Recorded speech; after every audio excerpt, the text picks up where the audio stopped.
How's it going, everyone?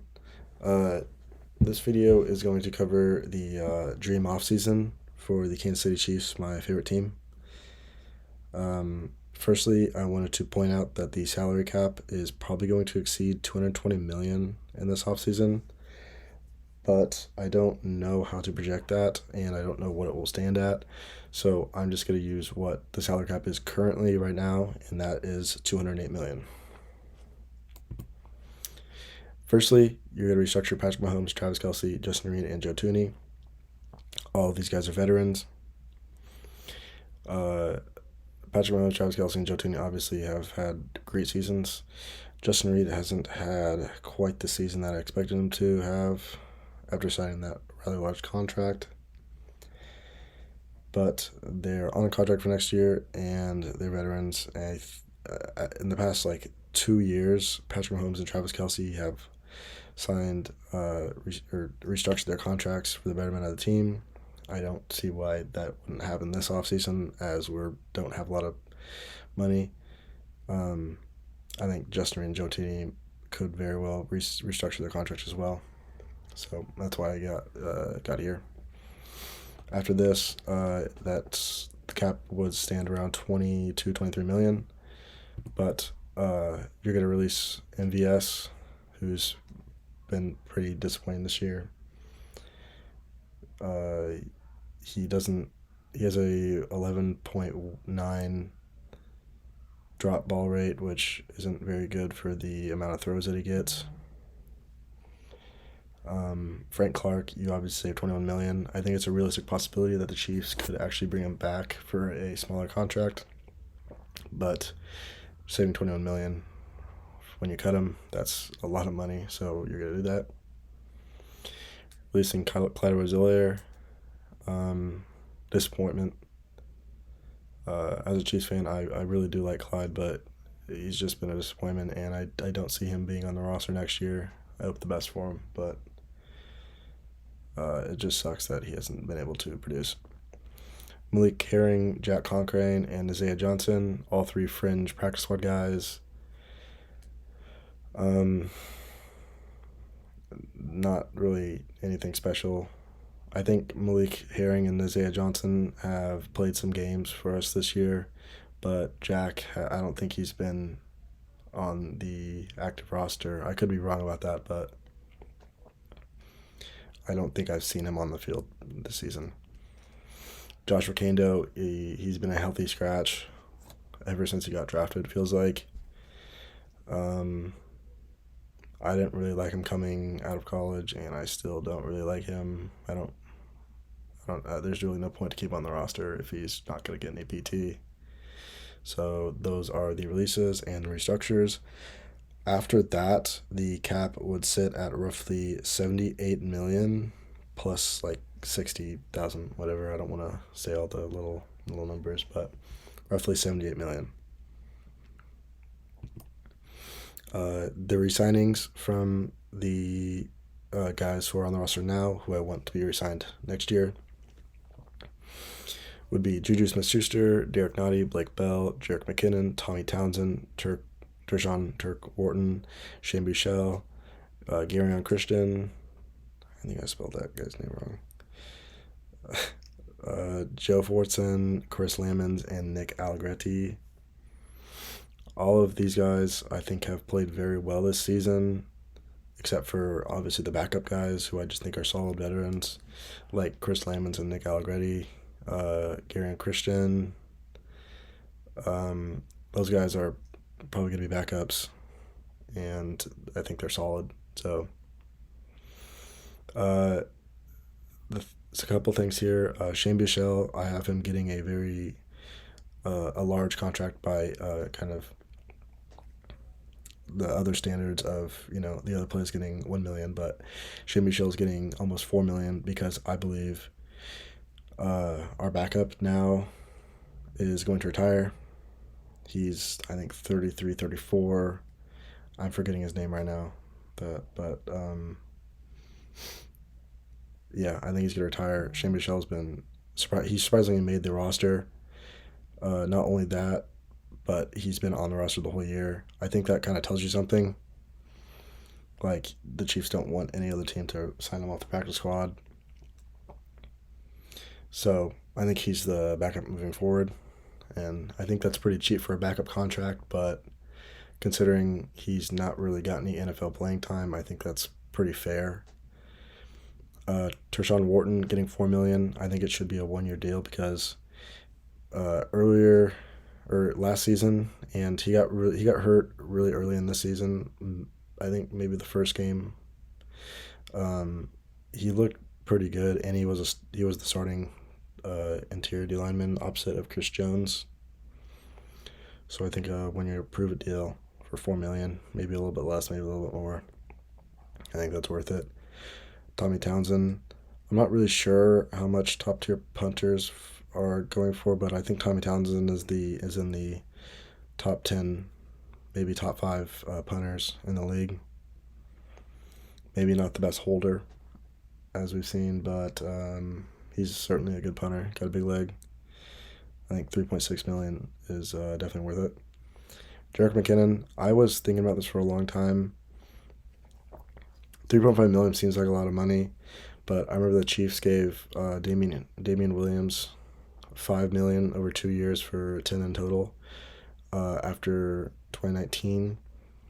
So it feels like Jerick McKinnon's contract could be up to $5 million, but I mean, Damian Williams didn't even play out that second year of the contract. He didn't. I don't think he played any of that contract actually. So I don't know. I just don't. I don't think it's gonna be up to 5. I think it'll be 3.5, maybe 4, something smaller. Blake Bell, I think, would be our third string tight end next year. So I think 2.3 million is a solid amount for a backup and he would get playing time. I think Blake Bell's a very solid player. I think it could be more than 2.3. It could probably reach 5, maybe. He's a very solid player, and he's put in good minutes for us over the past 3 or 4 years. Derek Nottie, this is another 1 year prove it. I don't think he's played very well when he does get on the field. 3.2 might. I think it's a pretty good amount. It's not too much, not too little, but I think he could be a player that just kind of walks and we wouldn't really notice it. Juju Smith-Schuster, obviously, the Chiefs want him back. He's played a great year this year. I think one of the most underrated receivers in the league. He kind of just he will have a 1,000-yard season if he doesn't already. I don't think he does right now, but I think he will. A really quiet 1,000-yard season, honestly. But, I mean, great receiver. Would love to have him back.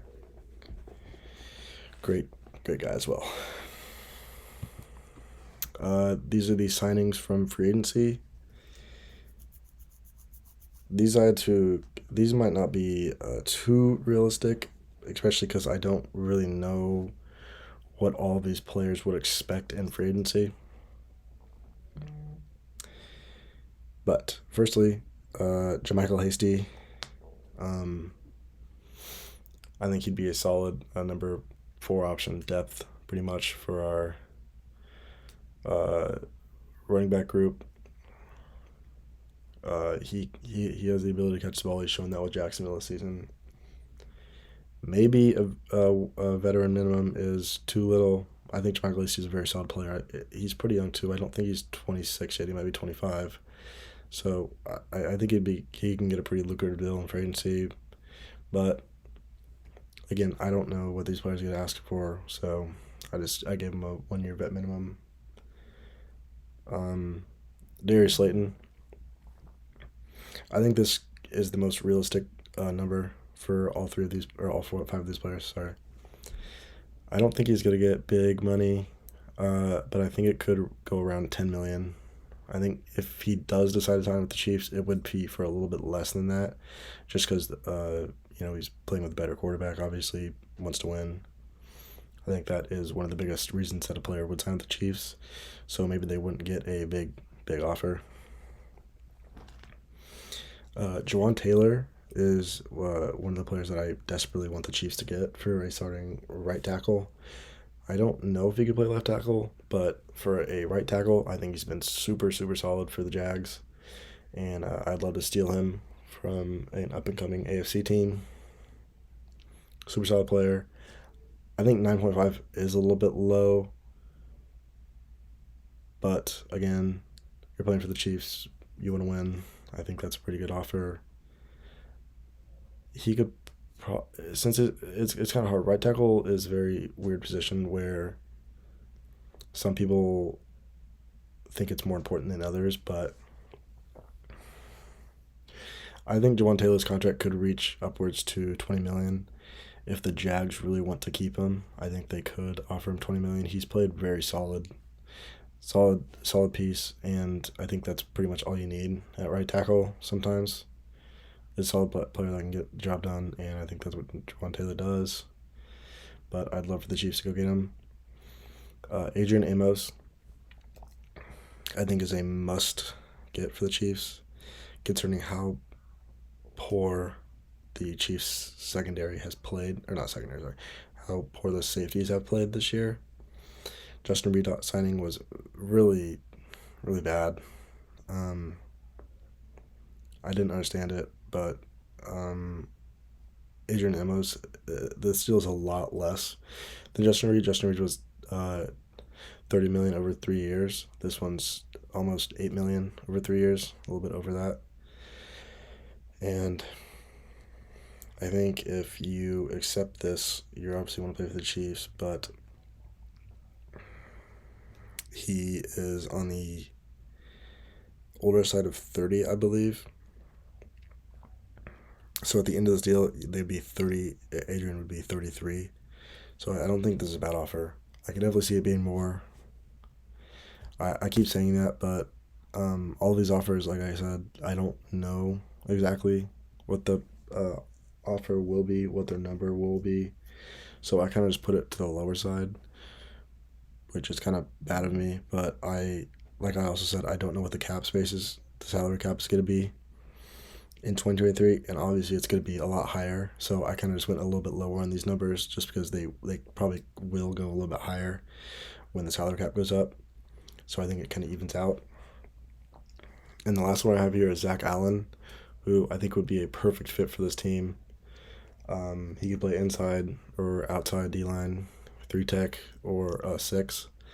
I think it'd be perfect. He can line opposite of Chris Jones or opposite of George Kalafdis, and I think those players complement each other very well. And you could probably sneak in some 3-4 with Zach Allen, just because you could rush 3, have a couple back, play some dime. I think that'd be very well for the Chiefs. If you're getting pressure with 3 or 4, it's pretty important, and Zach Allen definitely helps that. Edge was a big need for the Chiefs for me for this offseason, because there's been some games that they just can't get pressure with 4, and even on blitzes, it's just the pressure's really not there. And if Josh Allen or Joe Burrow has that much time in the pocket, they're gonna throw a perfect pass almost every single time, and it's impossible to beat them if you don't get pressure. So really important. One of the needs I think this offseason has. Obviously, tackle too. That's why Jawan Taylor is on this list. Darius Slayton and JaMychal Hasty are pretty much just vets that I think could play a very important role.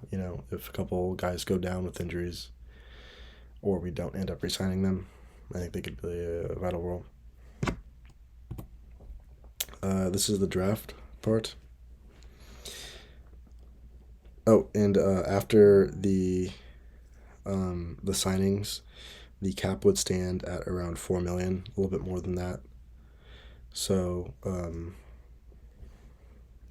million. And I know rookies get contracts, so I'm also going to say that because of the salary cap inflation, uh, they will have enough money for these rookies to have contracts and probably a little bit left over. In the first round, Anton Harrison out of Oklahoma is going to be the new left tackle for Patrick Mahomes. I think this is a perfect fit. I really like Anton Harrison. He's played very well through his time at Oklahoma. He's blocked for some of the best players in college, and I think that's a pretty good fit. For for the second round pick, it would be pick 61 right now. I have them taking Drew Sanders. This is the pick that I really want the Chiefs to make. I think linebacker isn't necessarily a big need right now, but I think if Drew Sanders is at 61, you have to take him. I think he's one of the best players in this draft, and it would be just criminal to not take him at 61. I think he opens up defense. I think, again, you could play 3-4 with him as an outside linebacker, or he can drop into coverage. I think he's very good, very, very good at dropping into coverage. And I think our linebackers have really struggled with that recently this season, especially Nick Bolton, just not really playing very well in zone, especially not in man. But, I mean, I think Drew Sanders would really, really help that. And he provides a pass rush, which you can play as an outside linebacker. Again, 3-4, perfect. In the third round, I have them taking Xavier Hutchinson. I really like Xavier Hutchinson.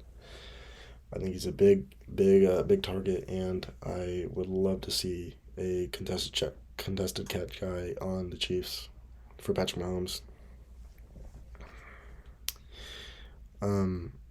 I think if you decide to go a different way in the second round, you could take Rome Odunze out of Washington. He's another really good guy, really good contested catch guy. I think he's 6'3", a little bit more than 200. He's very good. He's very, very good route runner. Pretty fast. I think he'd be a great player to take in the second round. But obviously I like Drew Sanders, so that's why I went there. And if you do decide to go wide receiver in the second round, I think you go to edge in the third with Will McDonald.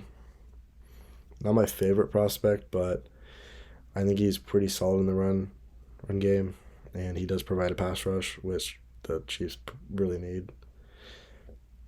With the 2 fourth-round picks, I have them taking Tui Puloto. I don't really know how to pronounce his name, but I think that was pretty good. Out of USC, I think he's one of the most underrated players in this draft. I don't understand why he is falling on a bunch of mock drafts. He's a big player. I think he provides pass rush. I think he provides a run defense. I think he's very good. If you line him up next to Chris Jones, I think that's just like, it's great. That'd be a very nice duo. And then for the second, fourth-round pick, I've been taking Trey Dean as another safety talent to add to our secondary. I think Trey Dean is a very good player, and I think he provides some help for our secondary, who has really struggled with the rush run. I think they played very, very solid with pass coverage, but it's just our run defense really is shoddy right now. Trading big guy, I think he could give some help there. For the fifth round, I'm thinking Brenton Cox Jr. He got kicked off of Florida this season, and he fell through a lot of mocks. And I think he could end up I think he's going to be a day 3 guy, I believe. So I think he ends up in 4, 5, 6 rounds. But I have the Chiefs taking him here in the 5th round. As kind of like a potential guy. I think it's smart. But in the 6th round, I'm taking Roschon Johnson, the backup to Bijan Robinson. I think Roschon Johnson is probably the most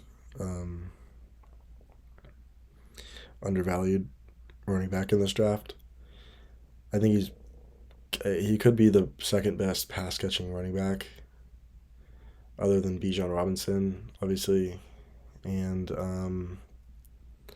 I don't know if he's going to fall to the sixth round, but if he does, I think the Chiefs would really. I think the Chiefs will draft a running back in the third on the third day.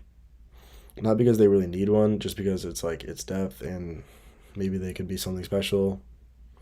They've shown that they do like taking running backs, and they like taking skill position players on day three. And I don't think this year will be any different. I think Roschon Johnson's a perfect fit for the Chiefs.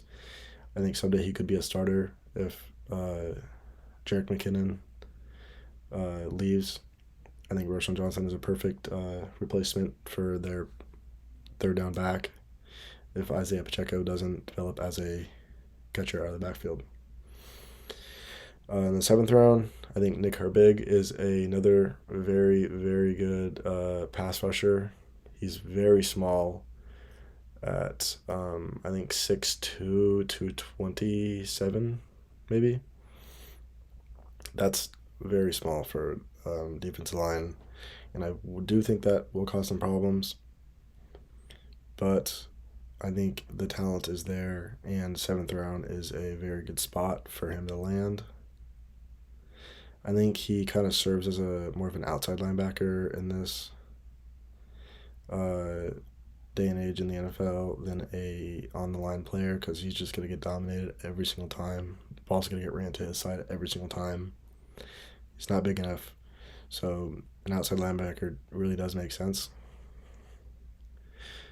Um, I just don't think you can line him on the line, but maybe he could be a good blitzer. I don't know. I think there's talent there, and I think seventh round, Veach has shown that he does. He likes talent over. He likes potential over what other scouts say. So I think that's smart to go in the seventh round. Seventh round is kind of just like take a player and maybe they can turn into something. And then in the last pick of the draft for the Chiefs, they go DJ Scaife Jr. out of Miami. I also think he's one of the biggest, one of the most undervalued players on the O line in this draft. He's been a very good starter for Miami for the past for his tenure there. Yeah, not really much to say. I think he's a very solid player. I don't know if he could be a starter for the Chiefs because obviously Trey Smith, Joe Tooney, but maybe in a couple of years when Joe Tooney decides to leave or retire or whatever, I think DJ Scaife could be a solid option there if he develops well. And after the draft, the UDFAs, who I really like. I don't know if these are all realistic possibilities for the Chiefs, but these are the players that I really think are talented, and I think that they should get looks from the Chiefs. Jake Haener out of Fresno State is one of the best quarterbacks in this draft. But I think his the skill level that he played against and the physicals just aren't really there. But I think he could be a Brock Purdy-esque player who, if he gets a shot, I think he will make a name for himself. And if the Chiefs decide to go 3 quarterbacks like they did this year, I don't think Jake Haener would be a bad option at all. Dwayne McBride and Keaton Mitchell, 2 really good running backs. I think Keaton Mitchell will go undrafted, but Dwayne McBride, I think he will get drafted. But if he doesn't, I think he's an easy pickup. I think he's a similar play to Isaiah Pacheco. Super good player. Super fast. I think if he gets out, if he runs past the tackle, I think he's got an automatic 5 yards. Really fast guy, hard to tackle.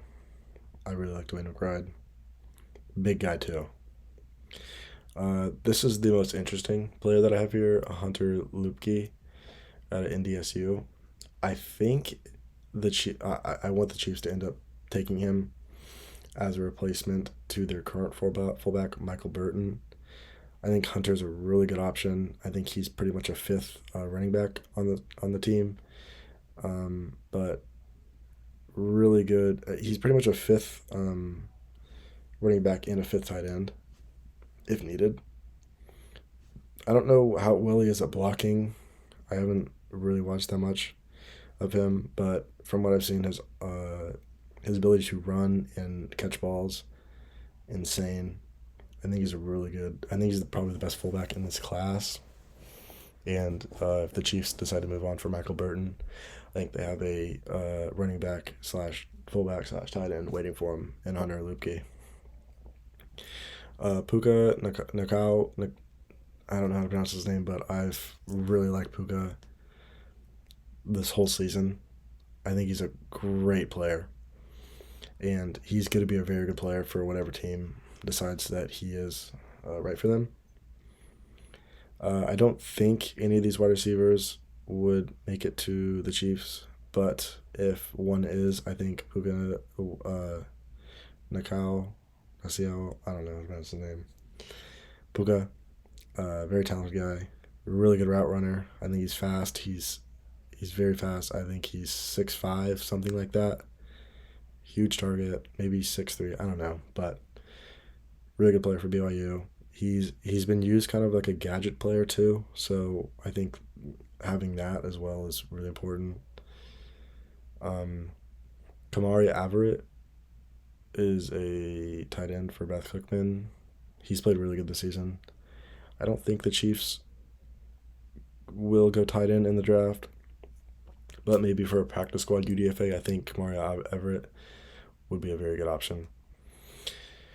For the linemen, Braden Daniels, Zion Nelson, and City So, all pretty solid options. I don't think they'll get drafted, but maybe as again practice squad guy brought in to work out, something like that. I think they could serve as all very good options. For defense now, Ali Gay and Latu Latu for UCLA, and Ali Gay is for LSU respectively. I think Ali Gay will get drafted. I don't think he should, but I think he will. I think it would be a priority UDFA.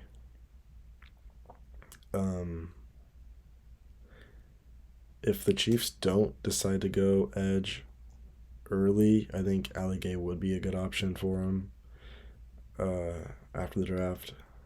I think he's got talent. He's got potential. I don't know.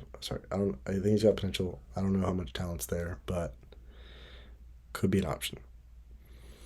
Miles Murphy out of UNC. I think he's a great D tackle prospect, interior defensive line, but don't think the Chiefs really need that if they go Tuli Potu. But I think he'd be a solid option for round 7, maybe round 6 UDFA. Shaka Hayward and Bumper Pool, two solid linebackers, but I don't think the Chiefs really need really their play style on their team. Possibly Bumper Pool, cool name by the way, but I just don't think they really need that at the moment. But I maybe, I don't know. I'm not Brett Veach. Stephen Gilmore, pretty much just chose him because he's obviously the brother of Stephon Gilmore. If he could be half the player Stephon Gilmore was, maybe he could make a team and contribute. But I don't know. I kind of doubt that, but if he gets drafted, I think that'd be pretty cool. Cameron Kelly, this would be a priority free agent for the Chiefs after the draft. I really like Cameron Kelly.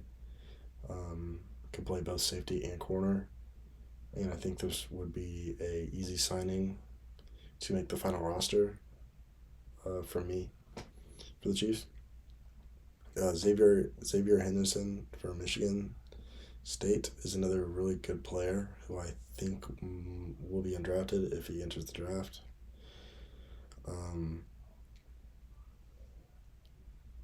I think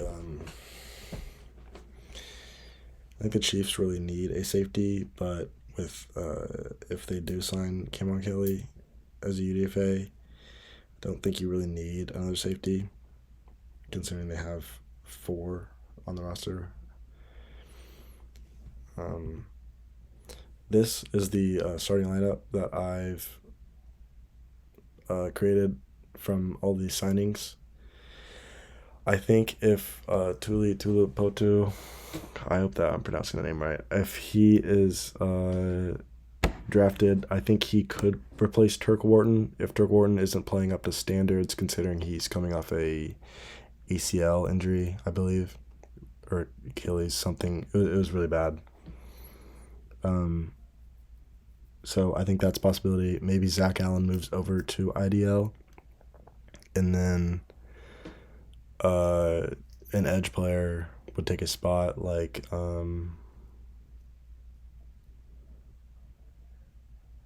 maybe a Leo Janelle or the linebacker that I chose in the second round. I don't know. Options the Chiefs have. But this is the group that I have chosen.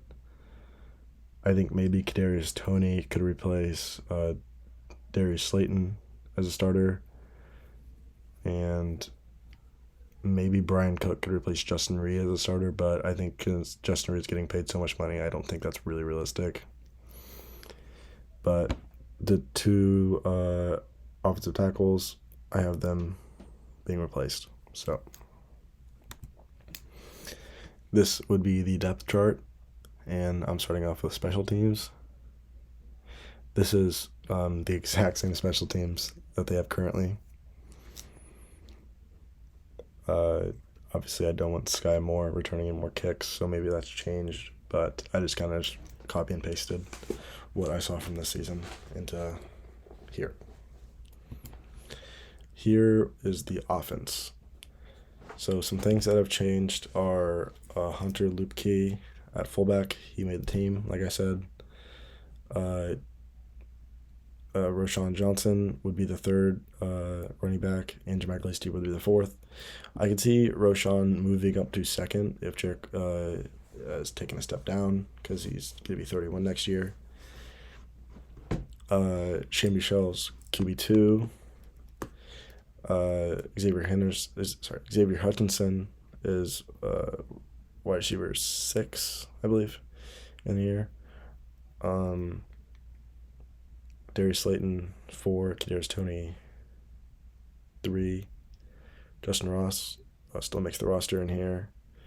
Darian Kennard would be the backup tackle on offense. Garen Christian third string left tackle. Nick Allegretti makes the team with the resign. He'd be the backup guard, and DJ Scaife Jr. would be the third string guard. And then, surprisingly enough, Patrick Mahomes makes the roster and is quarterback 1. This is the defense, and I made it a 4-3 because this is currently Spagnuolo's defense that he runs. I really do not want Spagnuolo to be here next year. Not because I think he's bad, I just don't think he utilizes his talent enough. I think that the defense should be better. Obviously, he got dealt a bad hand this year with the secondary pretty much being a shell, just rookies, and it's not the best, not the most talented defense that he's ever had. But I think we should move on. I think there's better talented coaches who can make better use. But in this, I have starting line as Zach Allen, Chris Jones, Turk Wharton, and George Kalafdis. Brendan Cox being the backup right defensive end. Mike Dana being the backup left defensive end. And then Tuli being the backup defensive tackle. For starting will linebacker, I have Willie Gay, obviously, starting. Willie Gay and Nick Bolton, starting linebackers all day, obviously. And then Drew Sanders is the backup. I think if Drew Sanders is on the team, there'd be a lot more 3-4 played, and I think they would change out their linebackers a lot more, which keeps players fresh, and I really like that. Leo Chanel, third string middle linebacker.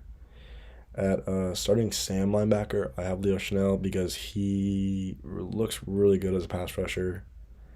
Lining him on the putting him on the line of scrimmage, I think makes him really really valuable for the team. But I have Nick Herbig as another Sam. I think he could be a good Sam linebacker coming off the line, maybe a couple yards away from um, the tight end, maybe the tackle. It's like a 7 tech. I think he could provide a spot on the roster, and I think he could provide a couple plays where he does get in there. But I have Drew Sanders as the third string Sam.